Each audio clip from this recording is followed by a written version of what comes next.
Salut Meeple, bienvenue sur la chaîne Meeple Reporter. On va parler d'un jeu qui est juste derrière moi, je ne sais jamais dans quel sens c'est puisque je suis en train d'enregistrer. On va parler d'Urto. Le jeu c'est on va découvrir ça ensemble. Ça arrive tout bientôt en Kickstarter en tout début d'année 2022, on va vous donner la date. C'est un jeu que j'ai découvert il y a déjà quelques mois, c'était avant l'été 2021 et maintenant ça arrive, c'est du concret.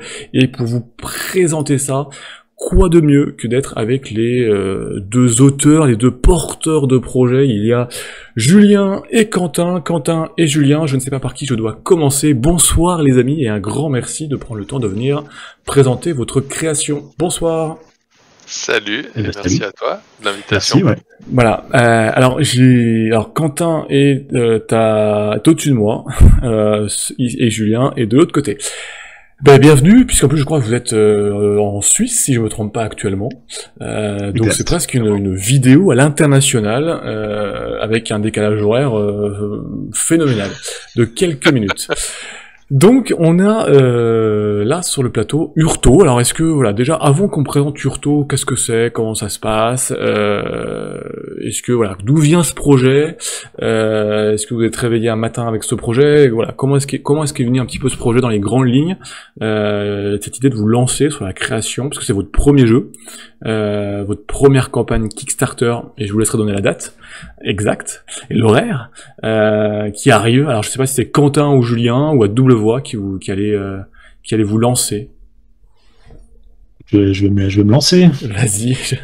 Vu que je suis un peu à la base du projet, donc c'est un peu en recommençant un peu à jouer à des jeux de plateau. Je sais, c'était notamment avec les collègues dont Julien. Ouais. Me sont venues un peu des idées de mécanique. Et en parallèle de ça, j'ai recommencé un peu à dessiner. Excellent. Et puis j'ai mélangé un peu le tout. Julien m'a rapidement rejoint pour affiner le projet et dégrossir toutes mes idées. D'accord. Et puis aujourd'hui on en est là.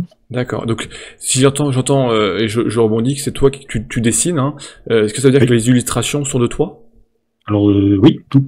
Bravo. De A à Z. Ah oui, donc c'est un sacré travail, aussi bien la partie développement que aussi la partie illustration. Donc bravo déjà en tout cas pour le travail qui est réalisé. J'en profite, je monte un petit peu les illustrations des plateaux joueurs, on y reviendra. Très bien. Donc le projet arrive sur Kickstarter, donc à quelle date exactement? Le 18 janvier Roulement de tambour. 2022. 18 janvier Exactement. 2022. Je pense que ce sera en soirée, comme d'habitude, souvent sur Kickstarter, vers 20h, 21h, je pense. Ou vous avez peut-être pas encore l'info. Quelque chose comme ça à la fin de journée, quoi. Enfin bon, 18 janvier, ça arrive en campagne, donc Kickstarter. Donc c'est quoi Urto? C'est quoi? C'est un jeu un set de famille, un jeu de dés, un jeu de draft, un jeu de... Bon, on voit le plateau sous les yeux, donc bon, on se doute que voilà, il va falloir progresser dans la grotte, hein, mais est-ce que voilà, qu'est-ce que Urto? Alors Urto, c'est un dungeon crawler. D'accord. Donc on est vraiment sur sur de l'exploration de donjons et dans ce cas-là de l'exploration de grottes. D'accord. Et l'idée va être vraiment pour les 5 héros qui existent aujourd'hui, Ouais. que les joueurs vont pouvoir incarner finalement. D'accord. Héros qui ont chacun leur particularité. D'accord. J'en montre un là. Qui va guider un peu leur manière de jouer. D'accord. Il va falloir finalement traverser cette grotte de part en part en y passant plus ou moins de temps en fonction de la stratégie qu'on va choisir. D'accord. L'idée étant finalement de pouvoir montrer à Urto qu'on est le meilleur héros, le héros le plus honorable parmi les 5. Et comment ça se passe? Il faut ne pas mourir dans la grotte, évidemment. C'est plutôt pratique. Et 2, pouvoir finalement, si on est plusieurs à avoir réussi à s'extirper de la grotte, pouvoir démontrer à Urto qu'on a été le meilleur héros. Et ça va se passer à travers finalement un décompte de finalement les richesses et monstres qu'on va avoir trouvés, abattus dans la grotte, mais aussi le nombre de points de vie ou de points de magie qu'on aura entre guillemets pas dépensé dans la grotte. Donc finalement Urto il va un peu juger sur dans quel état j'arrive et avec quelle richesse, avec quelle preuve de ma bravoure j'arrive aussi, et le combo de tout ça va désigner finalement le vainqueur parmi ceux qui ne seront pas morts en cours de route. D'accord. Donc, dans les grandes lignes. Sortir de la grotte avec un beau trésor mais en guenille, c'est pas top. Il faut mieux sortir de la grotte avec un trésor et en belle tenue, en fait. C'est un peu ça l'idée. Le must, exactement. C'est de sortir avec énormément de trophées et avec dans le même état qu'on est rentré. Après, en pratique, voilà, c'est toujours un peu compliqué. On y laisse toujours un peu des plumes. Donc, le but, c'est vraiment de trouver le bon équilibre. Et surtout de trouver le bon équilibre pour être celui qui sort dans le meilleur état, finalement, avec le plus de... le plus de preuves de sa bravoure. Et puis il y a différents éléments qui permettent de le faire, hein, de l'interaction entre joueurs, avec des combats possibles entre joueurs, des monstres à affronter dans la grotte, des qui nous tombent dessus, puis dès qu'on a le choix d'aller affronter pour démontrer qu'on est plus fort que les autres, et des items, des événements, de l'exploration aussi, hein. On est dans une grotte qui est inconnue. Finalement, quand je rentre dedans, bah, je pars à l'aventure. Donc une grotte qui est inconnue, et l'exploration là aussi, finalement, le fait d'aller fouiller et de se donner la peine d'aller chercher va être aussi récompensé en termes de bravoure de la même manière. Il faut prendre des risques dans la vie. Il faut ne pas en prendre, mais voilà, faut trouver le bon équilibre en se jaugeant aussi par rapport aux autres. Pour avoir une chance de sortir vainqueur. Donc c'est assez bien parce que finalement on peut jouer vraiment de différentes manières, on peut tenter tout un tas de choses avec des personnages qui sont là aussi différents, ce qui donne aussi finalement une belle rejouabilité. On a dû jouer plus de 500 parties, ou voire 500 parties avec Quentin, et on y joue malgré tout encore. Donc après on a un peu de parti pris évidemment, mais non, très sincèrement, je prends encore énormément de plaisir à faire une partie d'Urto et à tenter des trucs que j'ai pas encore tenté. On n'a pas précisé, c'est donc c'est de 2 à 5 joueurs. Exactement. Alors le mode de joueur, c'est une adaptation finalement. D'accord. Parce que c'est toujours agréable de pouvoir finalement un jeu qui permet de jouer avec les potes et de pouvoir jouer à plusieurs, c'est cool. Pouvoir jouer aussi quand on est deux, c'est aussi intéressant. Donc est proposé finalement un moyen de jouer à 2 joueurs assez simplement. Il y a une petite limitation sur le plateau pour garder finalement le même attrait du jeu, le même niveau d'interaction entre les joueurs, etc. Donc, un bon compromis qui permet de jouer à 2 en gardant le même fun et le même plaisir à jouer. Et en mode 3 à 5 joueurs, là on va jouer vraiment sur le cœur du jeu, plateau. Exactement. En comptant une quinzaine de minutes par joueur. J'allais te poser la question. Désolé. Non, tu lis dans mes pensées, c'est fantastique.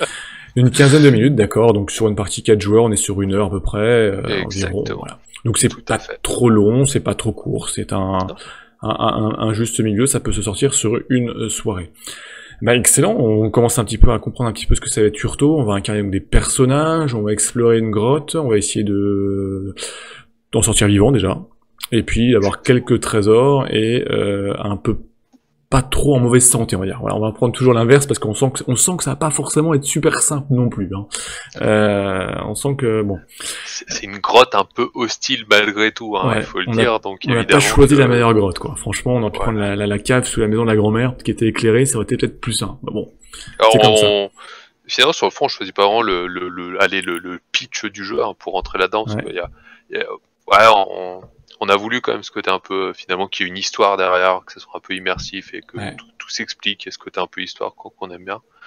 Le pitch du jeu, c'est vraiment finalement donc Urto, hein, qui est l'être qui peuple cette grotte, va aller périodiquement, si je peux le dire comme ça, remettre son âme au guerrier le plus valeureux, et c'est ça qui va lui donner quelque part un pouvoir à ramener dans sa contrée.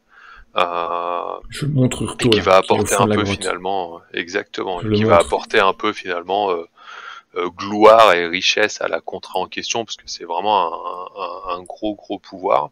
Sauf que finalement le porteur de l'âme d'Urto, à savoir le dernier finalement qui a pu démontrer à Urto qu'il était le plus valeureux, bah, à chaque fois que ce guerrier finit par mourir, l'âme s'en retourne à la grotte. Et chaque contrée va envoyer son plus valeureux guerrier en disant allez, faut y aller là, faut la ramener. Faut la récupérer. Exactement. Et finalement, nous on arrive quand on commence une partie, finalement le dernier porteur de l'âme vient de mourir et on s'empresse pour notre contrée de rejoindre la grotte.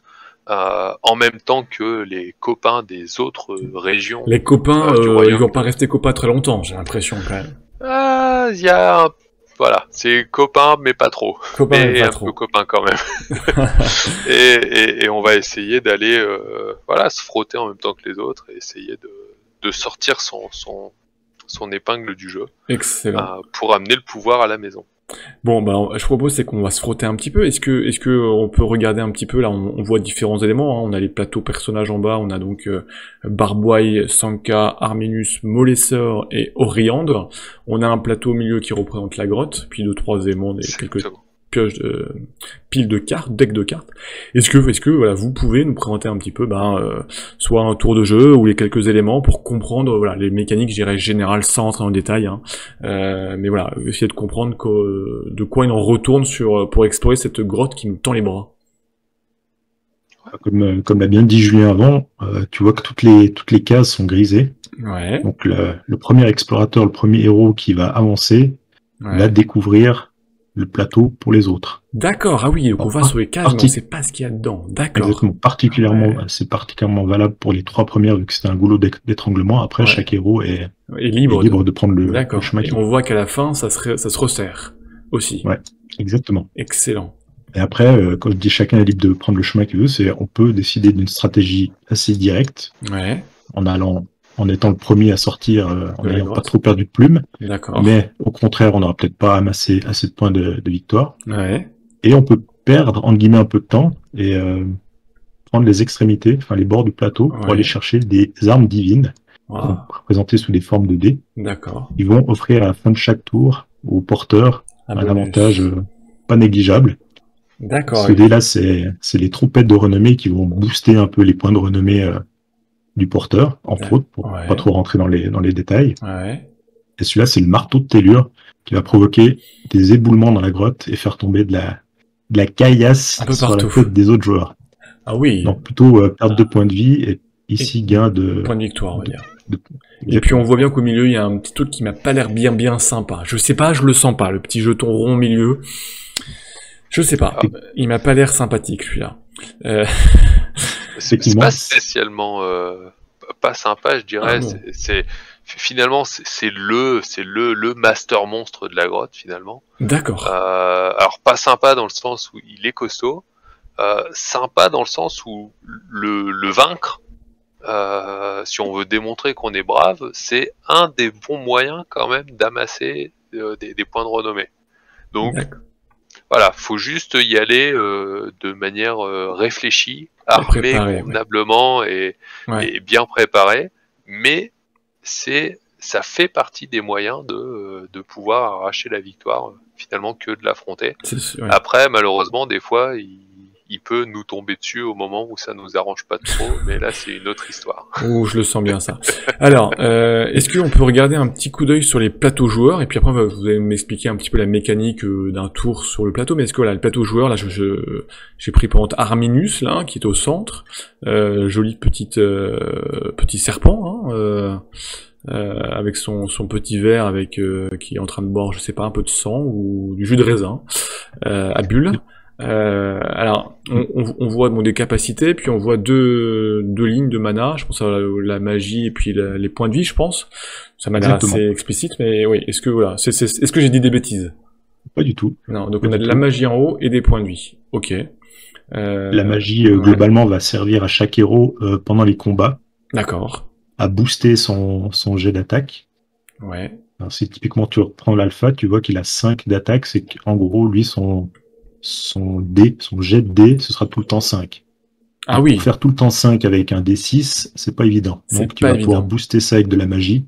Tu vas pouvoir aussi relancer ton dé s'il est trop moisi. D'accord. Et d'autres choses. Et c'est quelque chose. que tu peux récupérer la magie, ou si tu pars avec 10 de magie et puis bah il faut la gérer jusqu'au bout de la partie. Tu peux en regagner, tu peux notamment te reposer, c'est-à-dire que tu ne fais aucune action pendant ton tour, tu poses un feu de camp, tu grilles des saucisses, tu récupères un point de magie et un point de vie. D'accord. Ça c'est une possibilité. Une action, ouais. En fouillant les pièces, tu peux aussi, comme tu le vois peut-être sur la petite carte qui est en bas à droite du plateau, en fouillant, tu peux tomber sur des petites racines de mana et te revigorer. Ok, donc c'est possible, il y a différentes d'autres cartes, ouais. On y reviendra, mais c'est techniquement possible. Et donc on a en bas les points de vie. Donc ça, typiquement, bah, quand on arrive à 0, on a perdu. Hein. Non, là on a perdu, on est éliminé. On a perdu, sauf Arminius, qui lui, sa petite spécialité, c'est que c'est un peu le pouvoir un peu reptilien, c'est qu'il peut ressusciter une fois, relancer un D6 et répartir les points comme bon lui semble entre magie et... D'accord, mais ça c'est une capacité Arminius. Mais sinon les autres joueurs, si on va sur Molessor, on est mort. Bon, maintenant Molessor, on sent que il tape et il réfléchit après. Hein. Il a 15 de points de vie, 7 de mana, alors de magie, ok. Donc ça c'est bon. Ça c'est compris.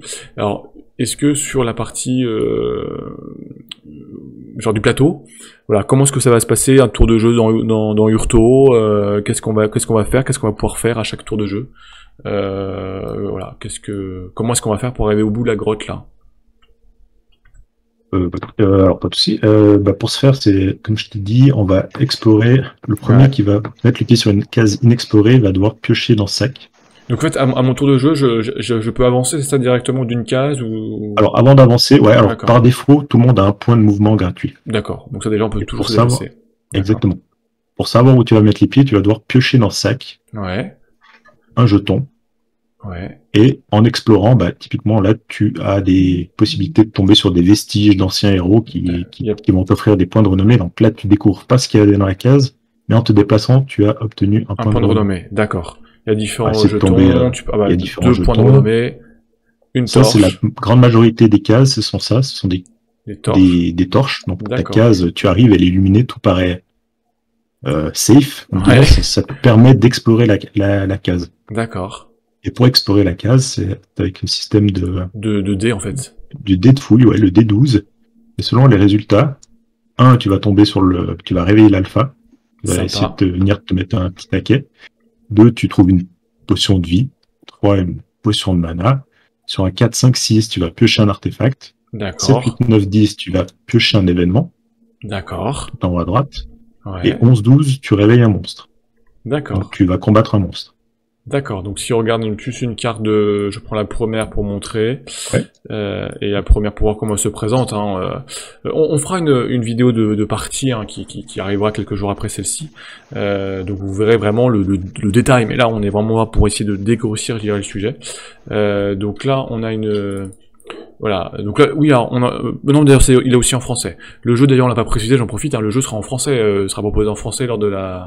comme sur la carte, comme sur la carte, il sera double langue, d'accord, au moins, oui.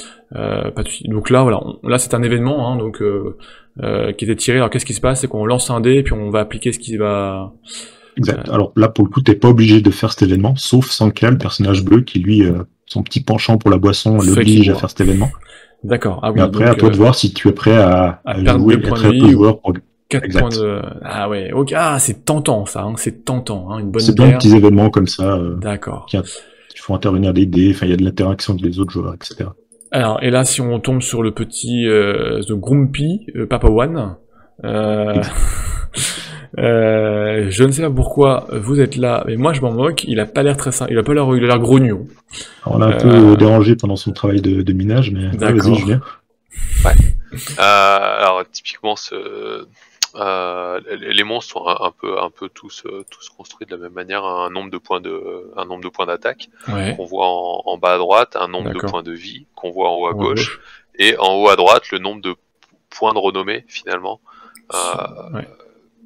Que va rapporter le monstre, qui est assez lié finalement à la difficulté qu'on va avoir à le combattre. La mécanique des combats est assez simple. Finalement, que ça soit joueur contre monstre, faut toujours dire que finalement c'est 2 joueurs qui lancent leur dés, et puis on va comparer le résultat des deux. Celui qui a fait le plus petit score perd la différence entre les deux résultats en points de vie, tout simplement. Ah oui. Un joueur jette 4, un joueur jette 2. 4 moins 2, 2. Celui qui a fait le plus petit score va perdre 2 points de vie. Grosso modo, ça c'est la mécanique de combat de base, très simple. D'accord. Okay. Un monstre, comme celui-ci par exemple, bah, finalement son lancer de dés c'est 2, donc si je fais un 6... C'est comme si il jetait 2 en permanence. D'accord. Exactement. Okay. Et là, bah, si tu fais un jet 6 moins 2, 4, il perd 4 points de vie, sachant qu'il n'en a que 3, il serait mort en un seul tour. Okay. Par contre, si tu fais 3 moins 2, 1, tu vas lui enlever un point de vie, il lui en reste 2, donc tu vas faire un deuxième tour, et les combats contre les monstres, c'est jusqu'à temps que le joueur ou que le monstre meurt. C'est jusqu'à mort sans suivre. Exactement, et puis on préfère quand c'est le monstre qui meurt, évidemment. Ok, donc ça, pas de grosses difficultés, donc ça c'est si on se déplace, en fonction de l'événement, si on tombe sur un monstre. Donc on peut aussi trouver donc des artefacts, donc ça on va montrer une carte, c'est en fait un bonus, hein. C'est ça. Ça permet de lancer le dé de fouille en cas de victoire contre un monstre, d'accord, donc une deuxième fouille. Et si je prends un deuxième, le fait c'est parfait. Renvoie on a des artefacts 2 cases en arrière, excellent. On a des artefacts de 3 types. Qui sont illustrés finalement avec la petite pastille de couleur qu'on voit en haut à gauche. Tout à fait.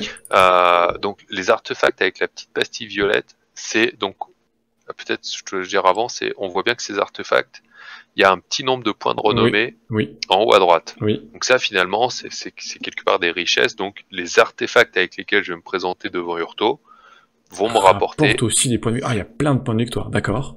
C'est exactement, vont me rapporter quelques points. Derrière ça, les artefacts avec la petite pastille violette, c'est des artefacts que je vais finalement consommer quand je vais vouloir utiliser leur capacité.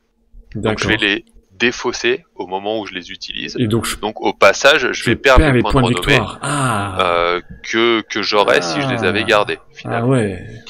Donc ça permet des fois si l'artefact à usage unique rapporte 4 ou 5 points de renommée, des fois on a un peu tenaillé entre est-ce que je le garde ou est-ce que je m'en sers, quoi. D'accord. Et on peut avoir autant d'artefacts qu'on veut? 3 au maximum. 3 au maximum, sachant que les artefacts divins, dont parlait Quentin tout à l'heure, les armes divines, comptent aussi comme un artefact. Ah oui. Donc il faut que je gère avec mes 3. D'accord. Les artefacts avec la petite pastille verte sont des armes, ce qu'on appelle des armes dans le jeu. Donc c'est des artefacts qui vont donner un avantage en combat. D'accord. Donc je peux avoir plusieurs armes dans la limite des 3 artefacts que je peux avoir.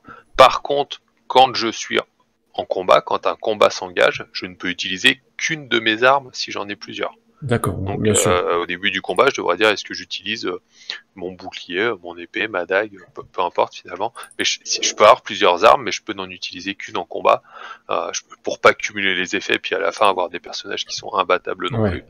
Et puis dans la pratique, c'est juste se dire, à un moment, je peux pas utiliser 3 armes d'un coup. C'est un petit peu incohérent. Bien sûr.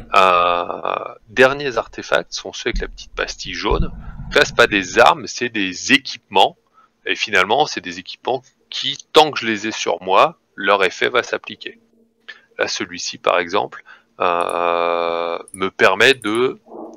Habituellement, quand je combats, soit sur une case monstre, soit quand je me fais attaquer par un monstre, il n'y a pas spécialement de fouille possible parce que je combats.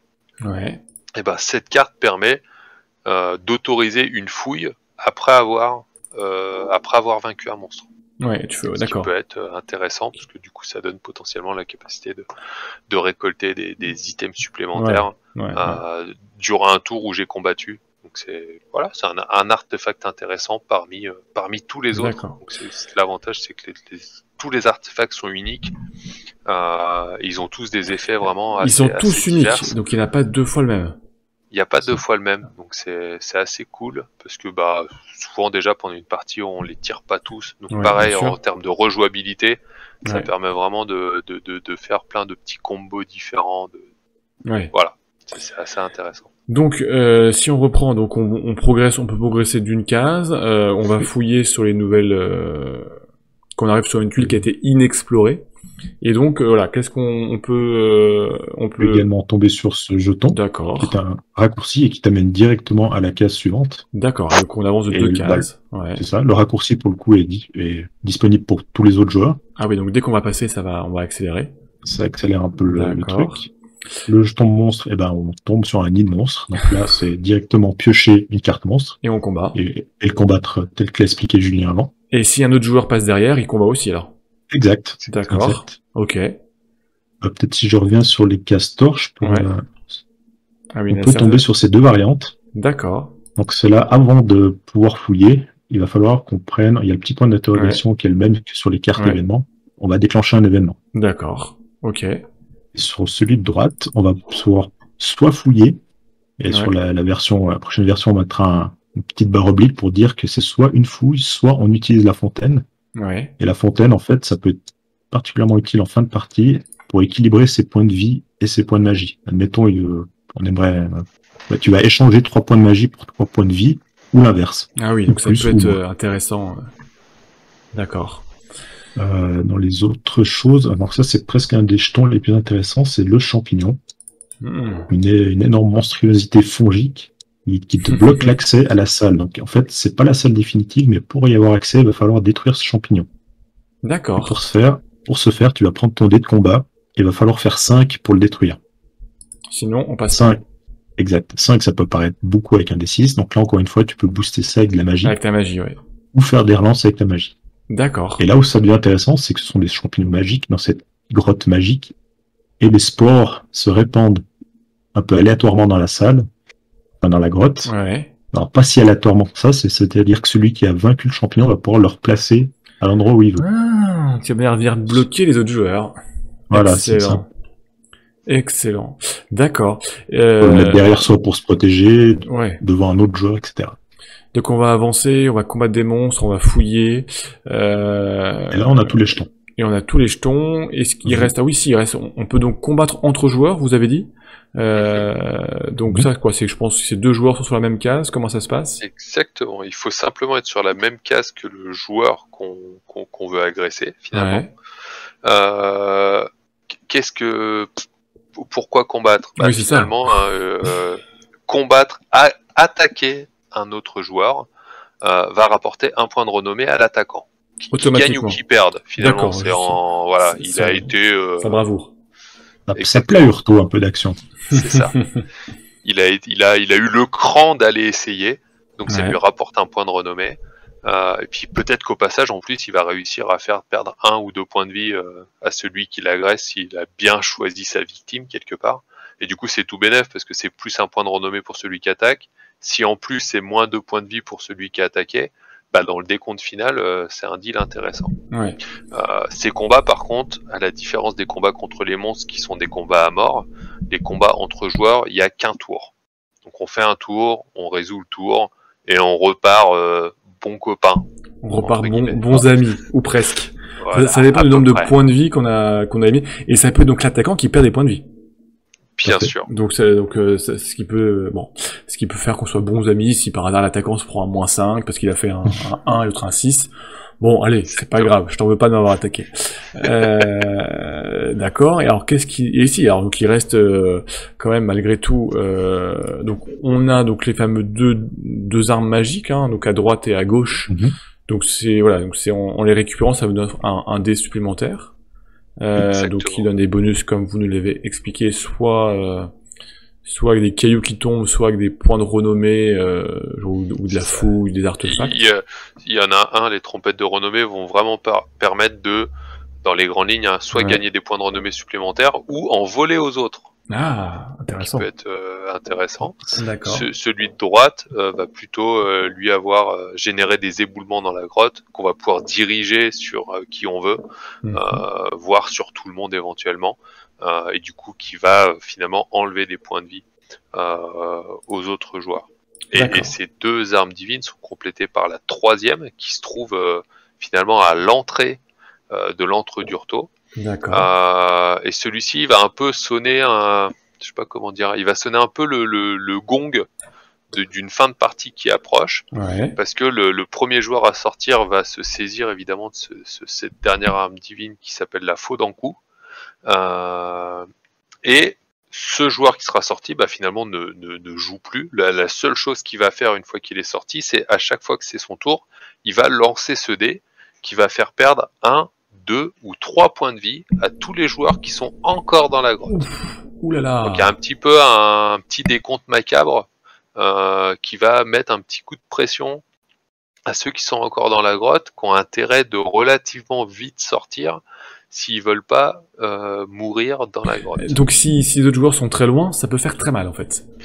Alors voilà, c'est là tout l'équilibre, c'est qu'on est toujours un peu à devoir avoir de la vision un peu sur les autres, sur ce qu'ils font, parce que si effectivement il y en a un qui prend la tangente et que les autres font du tourisme là en bas, ça va pas marcher, quoi.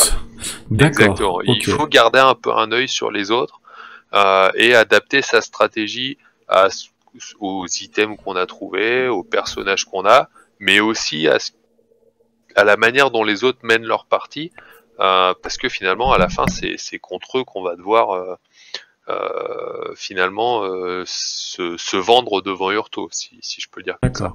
Et donc quand tout le monde est sorti, on va regarder donc les points de renommée, points de victoire, donc par rapport aux objets qu'on a récupérés, par rapport aux artefacts, et donc comment est-ce qu'on regarde notre état, comment c'est tenu, Tout simplement, on va venir, le décompte final il est très simple, on va ajouter les points de renommée de toutes les cartes monstres qu'on a vaincues pendant la partie. D'accord. Va s'ajouter à ça le nombre de points de renommée des artefacts qu'on a sur soi en sortant. Va s'ajouter à ça les points de renommée qu'on aura recueillis avec les petits jetons verts, soit dans le sac de fouille, soit à travers des événements ou autres. Et on va venir ajouter à tous ces points de renommée le nombre de points de vie et le nombre de points de magie qui nous restent. D'accord, très simple. On additionne et donc des comptes, là aussi assez simple. On ajoute tout ça et celui qui a le plus grand nombre de points au total a gagné. Ok, et alors juste une dernière question, je pense qu'on a quand même une bonne vision de Urto, du déplacement, du combat, de la partie fouille, des objets à récupérer, etc.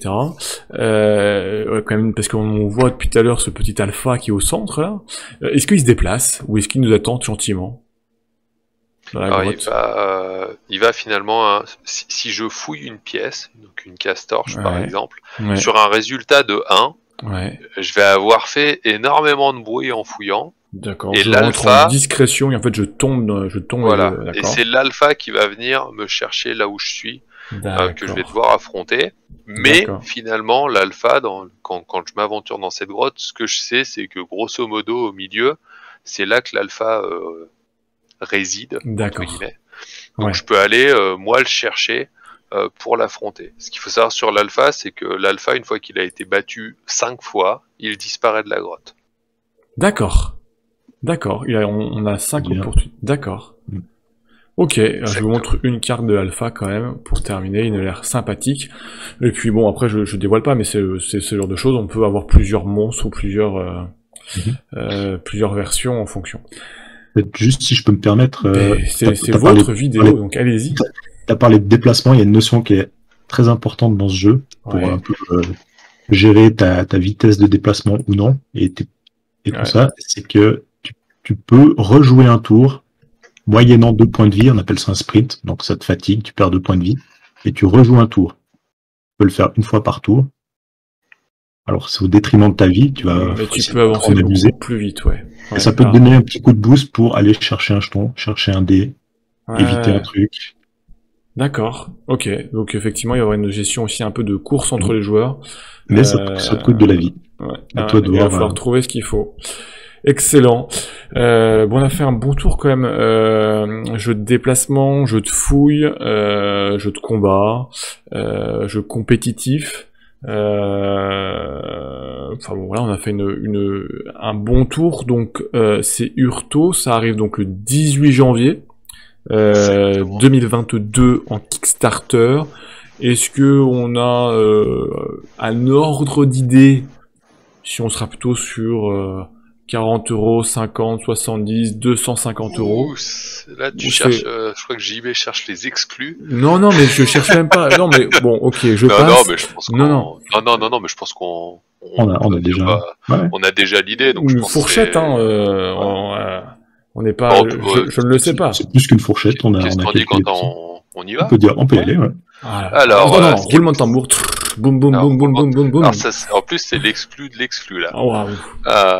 Non, ce qu'on a prévu, hein, c'est les premières 48 heures du kick, de pouvoir proposer une boîte pour 35 € et 2 boîtes pour 50. Ah oui, donc c'est 2 boîtes pour 50, tu trouves un copain, ça fait la boîte à 25, quoi. Exactement. Ah ouais, c'est pas mal. Et pour passer au bout de 48 heures à une boîte pour 39 et 2 pour 59. Ah oui, donc il reste quand même excellent. Excellent. Je vais pas vous en tirer plus les vers du nez. On voudrait tout savoir, mais on va garder un petit peu de surprise pour Kickstarter. Faut que ça reste un peu la magie. Moi, je saurai tout quand on va couper la vidéo. Mais voilà. Puis je vous dirai tout. Non.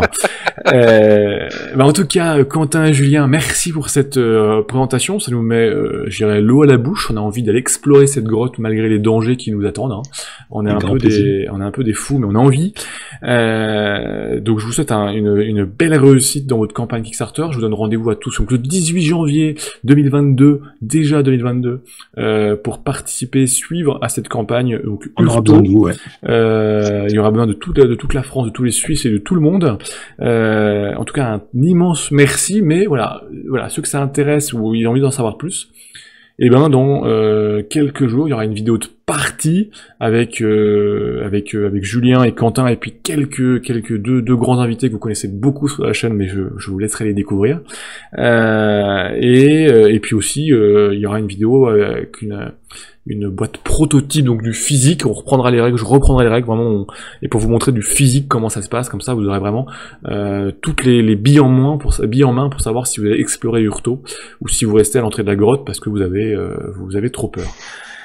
Merci Quentin, merci Julien. On se dit à très très vite pour jouer et que je puisse gagner bien évidemment et devenir le prochain chevalier d'Hurto. Merci, ciao et à très bientôt. Salut tout le monde. Merci beaucoup. Ciao.